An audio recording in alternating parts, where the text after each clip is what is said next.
Welcome to the Salmon Runs YouTube. Enjoy the video.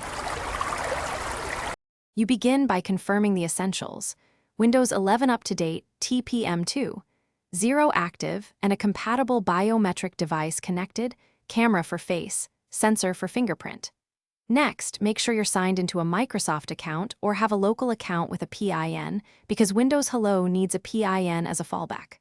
Once done, open Settings, navigate to Accounts, then Sign-in Options. This moves you directly into the Windows Hello setup flow, so you can add biometric authentication now.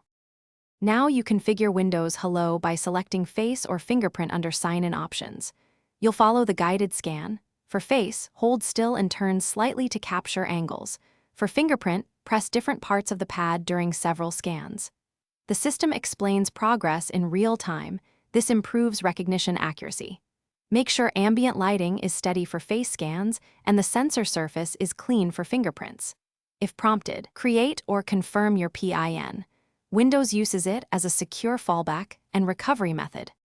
Finish by testing Windows Hello. Lock the screen and sign in with your face or finger. If recognition feels unreliable, enroll additional fingerprints or redo the face scan for better angles. You can also enable dynamic lock or tweak recognition sensitivity where available, which improves day-to-day behavior. If sign-in fails, update camera or sensor drivers, run Windows Update, clear and re-enroll biometrics, and verify TPM status. These steps fix most problems. If problems continue,